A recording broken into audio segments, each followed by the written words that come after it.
यानंतर पत्री पूजा करूया गणपतीला। पुढील नाममंत्रांनी एक एक पत्रे व्हायची आहे।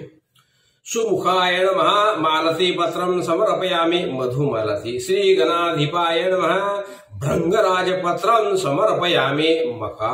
उमापुत्राय नमः बिल्वपत्रं समर्पयामि बेल व्हायचे। श्री गजाननाय नमः श्वेत दुर्वांकुरं समर्पयामि पांढरी दुर्वा। लंबोदराय नमः बद्रीपत्रं समर्पयामि बोर। हरसुनवे नमः धत्तुरं यत्रं पत्रं समर्पयामि धोत्रा। गजकर्णाय नमः तुलसी पत्रं समर्पयामि तुळस। वक्रतुंडाय नमः शमीपत्रं समर्पयामि शबी व्हायचे। गुहाग्रजाय नमः आपामार्गपत्रं समर्पयामि आघाडा। एकदंताय नमः बृहतिपत्रं समर्पयामि डोरली। विकटाय नमः करवीरपत्रं समर्पयामि कन्हेर। कपिलाय नमः अर्कपत्रं समर्पयामि रुई। गजवक्त्राय नमः अर्जुनपत्रं समर्पयामि अर्जुन सादडा। विघ्नराजाय नमः विष्णुक्रांतपत्रं समर्पयामि विष्णुकांत। बटवे नमः दाडिमी पत्रं समर्पयामि डाळिंब। सूराग्रजयाय नमः देवदार पत्रं समर्पयामि देवदार। भालचंद्राय नमः मुर्बकपत्रं समर्पयामि मरवा। हेरंबाय नमः अश्वत्थपत्रं समर्पयामि पिंपळ। चतुर्भुजाय नमः जातिपत्रं समर्पयामि जाई। विनायक नमः केतकीपत्रं समर्पयामि केवडा। सर्वेश्वराय नमः अगस्त्यपत्रं समर्पयामि अगस्त्य। आता यानंतर धूप।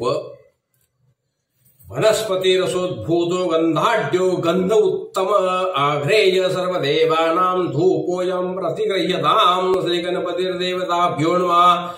धूपं समर्पयामि गणपतीला धूपारतीने किंवा उदबत्तीने या ठिकाणी ओवाळायचं। त्यानंतर दीप। आज्यं च वर्ति संयुक्तम् अह्नेना योजितां मया दीपं ग्रहाण देवेश मम अज्ञानं निवारय। श्री गणपतिर्देवताभ्यो नमः। दीपं समर्पयामि। गणपतीला निरांजनाने पायापासून तर मस्तकापर्यंत घंटा वाजवीत ओवाळायचं। त्यानंतर नैवेद्य। नैवेद्य ग्रहाणां देव भक्ति में हेचलां कुरुं इत्युक्तं मम वरदेहि परत्रं च परांगतिं। श्री गणपतिर्देवताभ्यो नमः।